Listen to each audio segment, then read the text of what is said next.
అందరికీ నమస్కారం. యూటీవీకి స్వాగతం. యూటీవీ మీ టీవీ, మనందరి టీవీ. ఈనాటి మరో అంశంతో మేము ముందుకు వస్తున్నాం. పండిత పుత్ర పరమశుంఠ. పండిత పుత్ర పరమశుంఠ. తండ్రి పండితుడే, కానీ కుమారుడు పరమశుంఠ, పరమమొద్దు.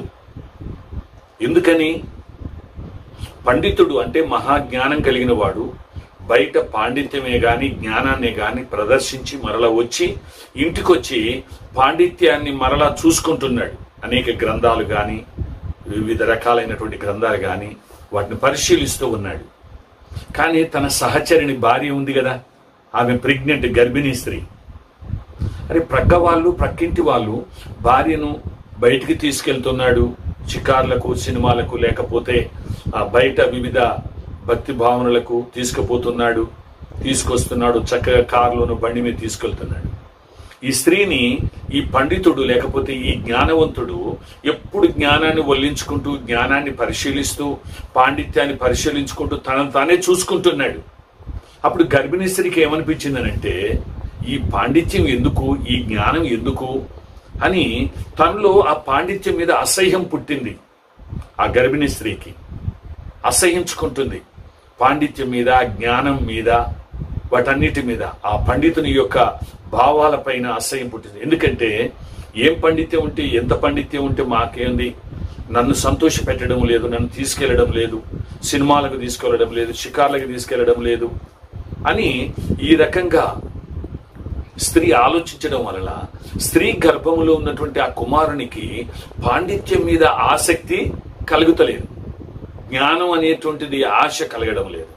అందుకే ఆ పండితుని యొక్క కుమారుడు పుట్టిన తర్వాత పాండిత్యం మీద, జ్ఞానం మీద, వీటి మీద ఆసక్తి లేకుండా పరమశుంఠ అయిపోయాడు.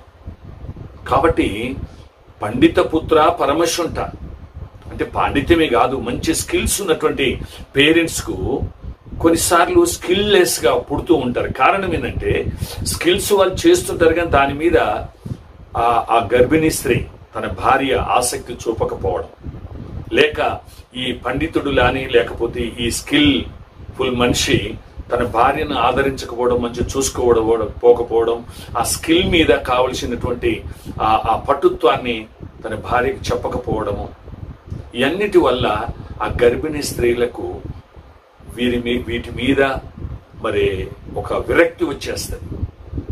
అటువంటి అప్పుడు పుట్టబోయే బిడ్డలు కూడా మరి ఆ స్కిల్లెస్ గా పుడుతూ ఉంటారు. ఆ పాండిత్యం మీద ఆసక్తి లేకుండా, జ్ఞానం మీద ఆసక్తి లేకుండా. అందుకే స్కూల్కు పంపిస్తే స్కూల్లో బ్యాగ్ వదిలిపెట్టేసి సినిమాలకు, పార్కులకు, క్రికెట్లకు వెళ్ళిపోతూ ఉంటారు. కారణం ఏంటంటే ఏ స్కిల్ఫుల్ మనిషి, ఏ పాండిత్యం ఉన్నటువంటి వ్యక్తి, ఏ జ్ఞానం కలిగిన వ్యక్తి ఉన్నాడో ఆ జ్ఞానం మీద, ఆ పాండిత్యం మీద ఆసక్తి కలిగేటట్టుగా ఆ గర్భిణీ స్త్రీలను ప్రోత్సహించాలా, వారిని మంచిగా చూసుకోవాలా, వారికి విరక్తి వచ్చేటట్లుగా వారిని చేయకూడదు. బయటికి పోతే పాండిత్యమే, ఇంట్లోకి వచ్చి 24 గంటలు పాండిత్యమే, కానీ ప్రక్కనున్న భార్యను పట్టించుకోకుండా ఉంటారు. అటువంటి స్త్రీకి విరక్తి వచ్చిందంటే కడుపులో ఉన్న పిల్లలు కూడా పరమశుంఠలు అవుతారు. అజ్ఞానము, అంధకారం చేత కమ్మి జ్ఞానం మీద, పాండిత్యం మీద ఆసక్తి లేకుండా పుడుతూ ఉంటారు. కాబట్టి మరి మీరు గర్భిణీ స్త్రీలను నిర్లక్ష్యం చేయొద్దు, వారిని పట్టించుకోవాలి, వారికి జ్ఞానోపదేశం చేయాలి, వారికి పాండిత్యం మీద, జ్ఞానం మీద ఆసక్తి కలిగేటట్లుగా చేయాలి. అప్పుడే మీ సంతానము గొప్పవారై వర్ధిల్లుతారు. కనుక మరి పండిత పుత్ర పరమశుంఠ అని మన పెద్దలు చాలా మంది అంటుండేవారు. ఎందుకు అంటున్నారు ఇది అనేటువంటిది ఎవరికి తెలియదు, దాని మీద ఆసక్తి చూపరు. కాబట్టి మరి పాండిత్యాన్ని వల్లించేటప్పుడు, పాండిత్యాన్ని ఇతరులకు చెప్పేటప్పుడు, పాండిత్యాన్ని ఇంట్లో పరిశీలిస్తున్నప్పుడు ప్రక్కనున్న గర్భిణీ స్త్రీ అయిన భార్యను కూడా పట్టించుకోవాలి. ఆమె అవసరతలు తీర్చాలి, ఆమెకు ఆసక్తి కలగ చేయాలి, ఆమె మంచి చెడులను చూసుకునే వారుగా ఉండాలి. అప్పుడే మీ సంతానము గొప్ప సంతానంగా వస్తూ ఉంది, గొప్ప ప్రయోజకులుగా ఉంటారు. కాబట్టి ఈ సత్యము అర్థమైంది అనుకుంటాను.